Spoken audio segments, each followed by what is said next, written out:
বাতিল মরশুমের প্রথম কলকাতা ডার্বি। এই খবর প্রকাশ্যে আসতেই মোহনবাগান এবং ইস্টবেঙ্গল সমর্থকরা কার্যত হতাশায় ভেঙে পড়েছেন।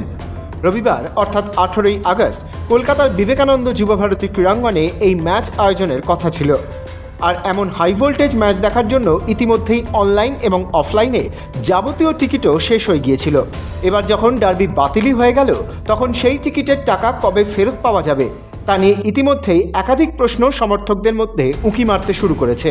সম্প্রতি কলকাতার আরজি কর মেডিকেল কলেজ হাসপাতালে একজন মহিলা চিকিৎসককে ধর্ষণ করে খুন করা হয়েছে। ঘটনার প্রতিবাদে গোটা রাজ্য জুড়ে তীব্র নিন্দার ঝড়। অনেকেই রাজ্য সরকারের দিকে অভিযোগের আঙুল তুলতে শুরু করেছেন। এদিকে মোহনবাগান এবং ইস্টবেঙ্গল সমর্থকদের একাংশ আবার ঠিক করেছিলেন যে রবিবারের ডার্বিতে তারা টিফো নিয়ে মাঠে আসবেন না। মোহনবাগান বনাম ইস্টবেঙ্গল ম্যাচে প্রতিদ্বন্দ্বিতার কোনো টিফো নয়, আরজি কর কাণ্ডের বিরুদ্ধে প্রতিবাদের টিফো। শোনা গিয়েছিল যে বিধাননগর পুলিশ কমিশনারেট এমন কোনো টিফো নিয়ে মাঠে প্রবেশ করার অনুমতিই নাকি দেয়নি। আর শেষ পর্যন্ত তো ম্যাচই বাতিল করে দেওয়া হলো।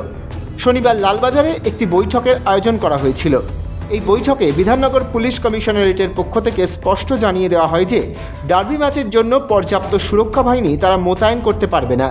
এরপরই ম্যাচ বাতিলের সিদ্ধান্ত গ্রহণ করা হয় এবং দুটো দলের ঝুলিতে 1 পয়েন্ট করে দিয়ে দেওয়া হয়। কিন্তু এই ম্যাচ বাতিলের জন্য টিকিটের টাকা কবে ফেরত দেওয়া হবে বা আদেও কি ফেরত দেওয়া হবে তা নিয়ে কোনো মন্তব্য করা হয়নি। শনিবার বিকেলে জানা গিয়েছিল 18ই আগস্টের বড় ম্যাচ হচ্ছে না। এখনও পর্যন্ত যা খবর তাতে ম্যাচ বাতিলই হচ্ছে। খেলা অন্য কোনো তারিখে হতে পারে এমন সম্ভাবনার কথাও জানা যায়নি। ম্যাচ বাতিল হয়ে যাবার ফলে মোহনবাগান সুপার জায়ান্ট এবং ইস্টবেঙ্গল এফসির মধ্যে পয়েন্ট ভাগ করে দেওয়া হবে। দুই দলের খাতায় 1 পয়েন্ট করে যোগ করা হবে বলে মনে করা হচ্ছে। এর ফলে গোল পার্থক্যের বিচারে সুবিধে পেয়ে যেতে পারে Mohun Bagan super giant. Bureau report, Kolkata 24/7।